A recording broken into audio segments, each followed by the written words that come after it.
What's going on, everybody? It's your boy Shuggy from Sugar Earth Media, and today we're looking at the season 7 premiere of Fear the Walking Dead. And just right off the bat, I'm gonna say this is probably my favorite Walking Dead episode this year. I really like this episode, and before we get too deep into it, let's just go back and discuss my feelings on Fear the Walking Dead as a whole. Now, Fear the Walking Dead is basically split into two parts. The first incarnation was the show run by Dave Erickson. It went from season 1 to season 3, and it was very distinct from season 4 through 7. And they had new showrunners come in, and they crossed over Lenny James into this new incarnation of the show. And it is a fundamentally different show now. It has some of the same characters, but it significantly changed. They could have very well just given it a new name and called it something different if they wanted to. I always thought that the original premise of the show was, oh, we're going to go see the outbreak, or at least that's what they marketed to us. And we didn't really get to see much of that. We only really saw that through like a window. We saw a riot outside, and it's basically all we saw, the outbreak. And there was already a time jump in the first couple episodes, so I will say season 1 through 3 people have fond memories of, and I like it overall, but it was always hit or miss for me. There was a lot to criticize, and there were a lot of things that just didn't really work for me, but I did like the cast, and there was a lot of great aspects as well, so it was still worth watching. This new incarnation of the show, starting with season 4, it started off very strong. We had a character named John Dory, and we had, of course, Lenny James, Morgan crossing into the show, and all of that was very good. And it kind of lost its way towards the end. We had a very silly villain at the tail end of season 4. So that's been the continuing pattern. Season 4, season 5, and especially season 6. I mean, season 6 started off so strong. And then the latter half of the season had some great ideas. We had this Doomsday Cult, and a lot of stuff that's new to The Walking Dead that was really good ideas. Season 5, we had some cool ideas with the nuclear power center that was there, and there's a lot of really great ideas at play, but I felt that the execution was a little lacking, especially in the latter half of season 6. I almost stopped watching the show. I mean, they had a whole episode that was like dream sequences of everybody looking old, and it was just very hokey premise. It felt like a sci-fi show where, like, the point of the episode was like, oh, she's trapped in her dreams and she hears the outside world. And I just remember the episode of Stargate where they're like stuck in this video game, and like that works in a science fiction setting. In a grounded real world Walking Dead scenario, it doesn't really work for me. But leaving that behind, I really like the idea, oh, we have this nuclear apocalypse thing going on, and add that to the zombie apocalypse. It's a brilliant idea, and I see now that they've been building that since season 5. So they have a long-term plan for this series, and I think that's pretty cool. So I will say right off the bat that I like this episode. We already said that. Let's just jump right into it. We start off with a new character here named Will. And, you know, at the beginning of this episode, I thought this first segment went on a little long, but it's just so cool to see the nuclear wasteland and just rolling fog everywhere. And he's got the Geiger counter and all this stuff. He's looking for food, and, you know, all that was really cool. I did think it went on a little long. Yeah, I mean, we did a good job setting the scene. We show where he's staying. We show this lighthouse, and all this stuff comes into play later. And, you know, it makes sense to set all that up and to set the scene, but it did still feel like, okay, are we going somewhere with this? So he's at this campfire, and sees a zombie coming at him, and he's kind of given up at this point, and he's ready to just let the zombie eat him, but he's saved at the last possible second. Again, the Deus Ex Machina, I'm not so much into that, especially because it wasn't really set up or anything. It just felt kind of random, so, you know, that's one little criticism I'll give. But, you know, I think they did a good job setting the scene, and having a new character, I was a little apprehensive about it at first. I kind of just, like, can't we just see our new cast right away? But, you know, it makes sense to show what we see later through new eyes, and there is a huge payoff at the end that I really like. So, of course, he meets Strand, and he is taken up by the people who saved him through this elevator into this building where Strand watched the explosions happen last season. And it's really decked out. It's very fancy. It feels very Strand. I mean, Strand is a decadent guy. He was a wealthy guy before, and he's very much materialistic in nature. So seeing this decor, he's got paintings everywhere, he's got chandeliers, he's got everything. This is Strand in his top form. Last year, they tried to do some like anti-hero stuff with Strand, and they've had that before, but it felt a little forced last season. But now that he's in this full form, I was saying back then, I want them to let Strand be who they think he is. You know, we had Good Guy Strand for season 4 and 5, and then season 6 we started to bring the anti-hero stuff back in, but now he's in full form, and this is the Strand I've wanted to see since season 1, and it's excellent. I'm very happy with how Strand is acting in this, and it's just it's exactly what I want from his character, so. And look at that outfit, look at him! He looks like a military commander, dude. He's all, like, decked out, he's got the jewelry, he's got everything, man. Like, this is the Strand I wanted to see, man. I love it. So we got these paintings on the walls, and Strand's giving him the tour. And yeah, again, very Strand. I love it. And then we got people doing yoga and stuff. Yeah, we got people doing yoga. We got people painting. And it's all great. I like it. I mean, it just makes sense to me. So, yeah, this is a very Strand place. And he rules by fear, and he's authoritarian in nature. It all fits with this character, so I'm liking this transformation. And then we're out on this rooftop. We got Strand with the umbrella. He's a very proper guy. I mean, everything, again, it just fits. And this is a nice view. I'm sure it's a green screen, but it looks good.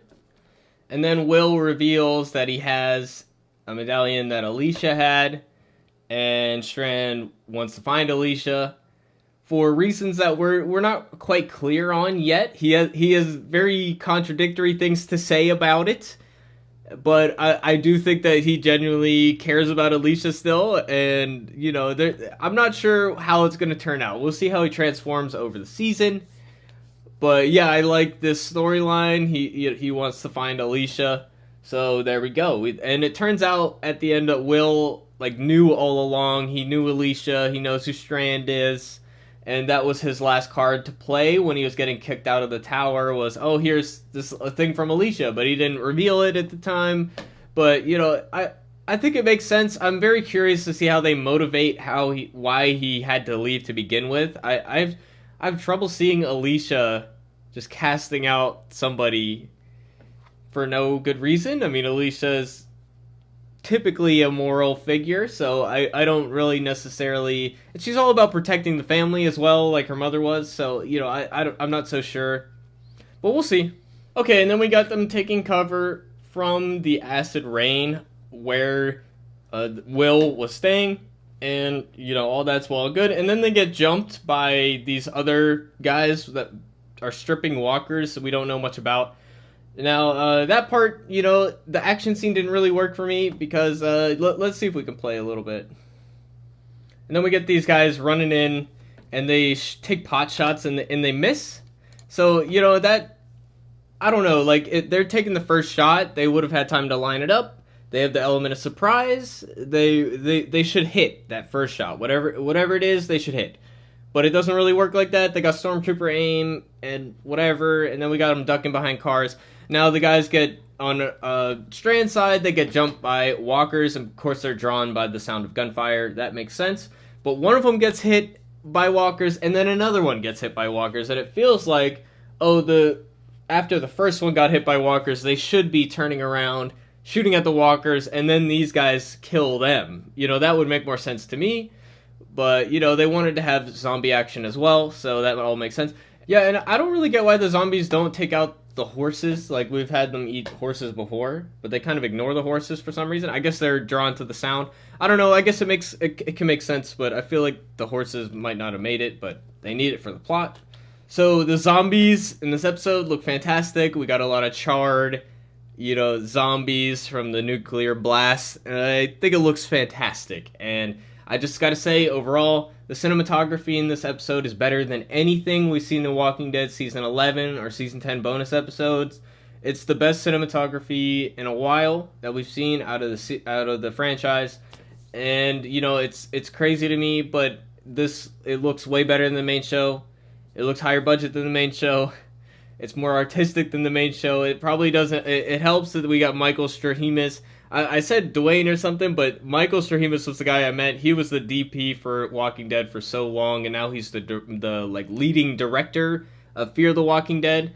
And yeah, he really knows how to capture a great image, and it's refreshing to see that.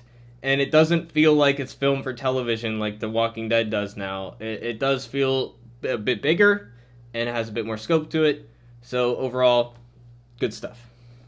And then Strand leaves Will to his own devices to survive in the van, and then he runs off to this lighthouse, and then Will catches up with him, and they have this like long conversation. Looking at it now, clicking through it, it's a lengthy scene, but it doesn't feel like the typical stalling that I've been complaining about in season 11. Like, I'm engrossed in this. I want to know what Strand's mindset is, and this guy Will is like holding a lot of secrets, and I'm very curious about it. I want to know what's going on with Alicia, and this scene works for me, man. It's engrossing, and I'm really paying attention to it, so it doesn't feel like the typical stalling stuff, especially because, like, we know Strand, at the end, we know Strand's not telling the truth here fully, and he's just telling Will kind of what he wants to hear, or what Strand thinks Will wants to hear. So all of that's great. And then we get this really great action scene with lots of fog, and it's very atmospheric, and it's spooky, and we have they use the lighthouse light to show Strand and help each other out, and they're working together to survive. Of course, Strand, it's twofold. He's trying to survive here, and he's trying to get Will to show him to the bunker, basically, so it's twofold. And we get to see him with the sword. Now, I don't know if this is the same sword from the beginning that he says was from the War of 1812. And if it is, I press X to doubt on the fact that it would not be, like, extremely brittle. And, probably not the best weapon. But if it is, it's got a great look to it still. So, I can't complain too much about it. And it's really fun to see this action scene here, and we get the spooky sounds, and they're surrounded, they're all around us. It's a great scene, great action scene. I really appreciate the scene overall, so all good. And then they're in the bunker, which we find out has a lot of people in it, and, just seeing this aftermath, I'm just curious about what happened, and hopefully that has a good payoff. Then we find a note from Alicia. It says she went to find Padre, and he seems to know something about it, but isn't really revealing. And, Strand's like, oh, I realize I actually need her. But it turns out, he's lying through his teeth. He's a liar, because that's what he does. He's a con man. We always knew that. And, it tracks. And then we got, they're bringing back the lighthouse light to the tower, and they use zombies to haul it, which is brilliant, and I love it. And this show, Fear, has been very creative with how they use zombies. I mean, we had them used in oil production to, like, turn these, wheels. And, I don't know if you guys know who Vermin Supreme is, but he was always joking about, like, oh, we're gonna have these power plants that are powered by zombies running on treadmills, and it's just like, well, yeah, if there are zombies, like, that's totally plausible. It's a great power source, so you might as well have them pull the thing. I mean, it's perfect. I like it. That's great. Yeah, look at this zombie, dude. Look at it. Amazing work. I love it. And then they got the light on the tower, and they're using it. And this scene reminded me of the scene in Season 2 of Fear, where they had the hotel lights lit up. Madison lit up the hotel lights to draw Alicia to the hotel. And this is a very similar idea. I think it's a callback. At least I hope it's a callback. If not, they should probably rewatch the older seasons. But it is absolutely a callback. It has to be.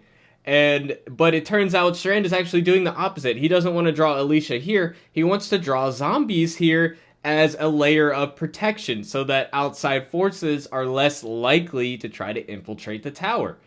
Very smart. And then we get the final twist of the episode, which I absolutely love. And here, final twist of the episode, Strand throws him off the building, dude. I thought this was a brilliant twist. I wasn't expecting it, watching it. They've straddled the hero villain thing with Strand for so long. Now they've fully cemented him as an anti-hero with this choice, and I like where they're going with the character. I mean, maybe he's the antagonist of the season. I don't know. I'm very curious to see where they go with it, and it's great. I really like this twist.